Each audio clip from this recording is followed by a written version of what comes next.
February 28th, 2026, Tehran, Iran. It started like any other winter evening in Tehran. The city hummed. Traffic crawled along Vali-e-Asr Avenue. Families were sitting down to dinner, and in a fortified compound in the northern part of the city, guards stood at their posts. As they always did, nobody outside a handful of people in two countries knew what was about to happen, and by morning, nothing about the Middle East would ever be the same. Ayatollah Ali Khamenei had been the supreme leader of the Islamic Republic of Iran for 36 years. He was 86 years old. He had survived wars, sanctions, assassination plots, and the slow collapse of his country's economy. He had outlasted presidents, generals, and enemies. He believed he was untouchable. That night, he was in a command bunker beneath his central compound, surrounded by approximately 40 of Iran's most powerful men. The commander of the Islamic Revolutionary Guard Corps was there. The Minister of Defense was there. His own daughter and grandson were there. They had no warning, none at all. By midnight, every one of them would be dead, and the world would wake up to a crisis nobody was fully ready for. To understand what happened on February 28th, you have to understand who Khamenei was. Not the icon, not the poster on the wall, the actual man. He became supreme leader in 1989 after the death of Ayatollah Khamenei. He was not the obvious choice. He was considered a mid-level cleric at the time, not a grand religious authority. But the system needed someone it could control. Over the next 3 decades, he proved impossible to control. He built the Revolutionary Guard into a state within a state. He approved the nuclear program. He greenlit operations across Lebanon, Syria, Iraq, and Yemen. He approved the funding of proxy groups that launched rockets, planted bombs, and killed people across the region. He called Israel a cancer that needed to be removed from the map. And yet, to the people who served him, he was a father figure. To millions of Iranians who had known nothing else, he was simply the system itself. He had survived everything for 36 years. Sanctions, protests, plots. He genuinely believed no one could reach him. What Khamenei did not know was that his certainty had made him careless. The CIA had been tracking his movements for months. Every shift in his schedule. Every time he used the bunker beneath the compound. Every visit from senior regime figures. They built a pattern, and then they waited for the perfect moment. That moment came on the night of February 28th, 2026.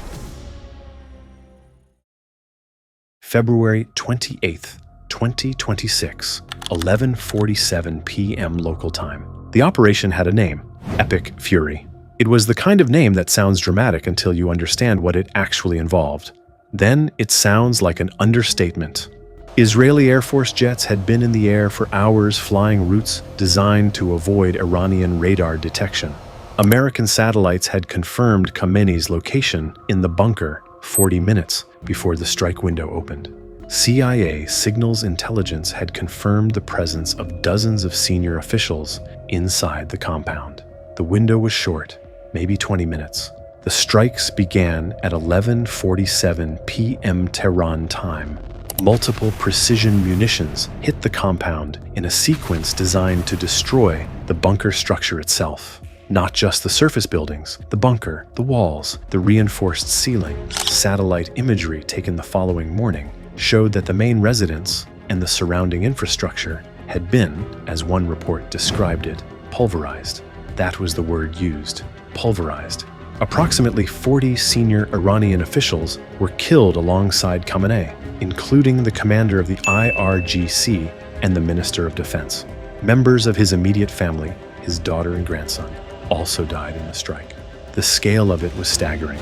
In a single operation lasting less than 15 minutes, Iran lost its supreme leader, its top military commander, its defense minister, and dozens of other figures who had run the Islamic Republic for years. It was not just the death of one man, it was the decapitation of an entire government's upper tier, all at once. In Washington, President Donald Trump was informed of the strike's success in the early hours of the morning. He described it as, in his words, justice for the people of Iran. The statement was released before Iranian state media had officially confirmed anything. The world found out before Iran was ready to admit it. March 1st, 2026, Tehran. For several hours on the morning of March 1st, Iranian officials said nothing useful. Or rather, they said the opposite of the truth. Senior figures appeared on state media to insist that the supreme leader was safe and sound. The regime had rehearsed this kind of denial before. They hoped confusion would buy them time. It did not buy them much. By the afternoon of March 1st, IRNA, the official Iranian state news agency, confirmed what the rest of the world had already been told. Ayatollah Ali Khamenei was dead. State media used the word martyrdom. The regime announced 40 days of national mourning. But inside Iran, the reaction was not uniform. In certain neighborhoods of Tehran, in cities like Isfahan and Shiraz, there were reports of celebrations. Quiet at first, then less quiet. People who had lived under this government their entire lives, people who had been imprisoned, beaten, or simply ground down by decades of repression, allowed themselves a moment to feel something they had not let themselves feel in a long time. In some streets, there were tears. In others, there were sweets being handed out. Both were real. Both were Iran. What followed in the days after the strike was, by any measure, one of the most dangerous succession crises in modern history. Iran had no clear mechanism for replacing a supreme leader killed suddenly in wartime. The Assembly of Experts was the official body meant to choose a successor, but many of its senior members had also died in the strike. The Revolutionary Guard, now without its commander, was fractured between factions, pulling in different directions. Iranian leadership vowed what they called a devastating retaliatory offensive. The region braced, the world watched, and nobody was entirely sure who, inside Iran, was actually in charge of giving the order.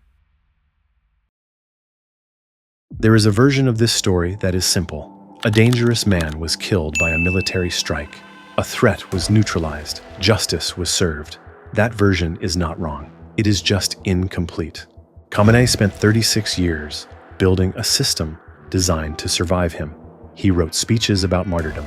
He built institutions meant to outlast any individual. And yet, when the end came, it came so fast and so completely that the system he built had no time to process it. The thing he designed for resilience was revealed in one night to be fragile at its center. His daughter was in that bunker.